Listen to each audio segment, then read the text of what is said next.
Russia should be finished calling up reservists in 2 weeks, President Vladimir Putin said on Friday, promising an end to a divisive mobilization that has seen hundreds of thousands of men summoned to fight in Ukraine and huge numbers flee the country. Putin also said Russia had no plans for now for more massive airstrikes like those it carried out this week, in which it fired more than 100 long-range missiles at targets across Ukraine. Putin ordered the mobilization 3 weeks ago, responding to Russian defeats on the battlefield with escalation. He has also proclaimed the annexation of 4 partially occupied Ukrainian provinces and threatened to use nuclear weapons.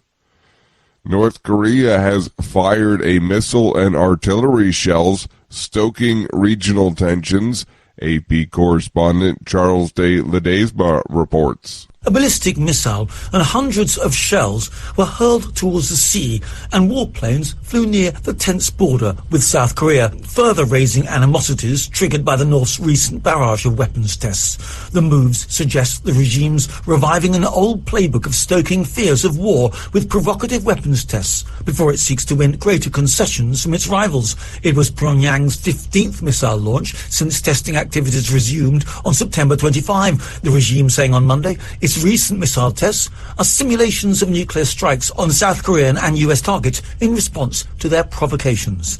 I'm Charles de Ledesma. Haitians are for the first time experiencing catastrophic hunger because of gangsters blockading a major fuel terminal, UN officials said on Friday, with more than 4 million facing acute food insecurity and nearly 20,000 suffering from famine.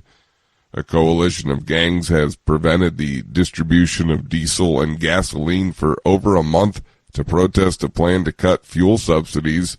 Most transport is halted, with looting and gang shootouts becoming increasingly common. 2 people were arrested in London for throwing soup at artist Vincent van Gogh's sunflowers in the National Gallery, the AP's Ed Donahue reports. The 2 are members of the group Just Stop Oil. They dumped 2 cans of tomato soup over the oil painting, then glued themselves to the gallery wall. Are you more concerned about the protection of a painting or the protection of our planet and people? The soup splashed across a glass covering. The museum says the painting was unharmed. There was minor damage to the frame. People from that same group went to police headquarters in London and spray-painted yellow paint over the rotating New Scotland Yard sign. Others glued themselves to the road, blocking traffic. University of Pennsylvania climate scientist Michael Mann worries this type of activity alienates many people needed to be brought in to the climate change fold. I'm Ed Donahue. A U.S. federal judge says the current version of the government's policy that prevents the deportation of immigrants brought to the United States as kids can continue for now. AP Washington correspondent Sagar Magani reports. The judge in Houston had ruled last year the DACA program was illegal. The Biden administration created a new version to take effect later this month in hopes of boosting the chances of surviving legal scrutiny. The judge says it can continue, at least temporarily, under limitations he previously set. Those include no new DACA applicants. People already in the program can stay in and renew their applications. It's unclear when he'll issue a final ruling in a case that's expected to end up before the Supreme Court. Sagar Magani, Washington. Recapping our top story, Russia should be finished calling up reservists in 2 weeks, President Vladimir Putin said on Friday, promising an end to a divisive mobilization that has seen hundreds of thousands of men summoned to fight in Ukraine and huge numbers flee the country. He ordered the mobilization 3 weeks ago, responding to Russian defeats on the battlefield with escalation.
Hi, thank you for watching.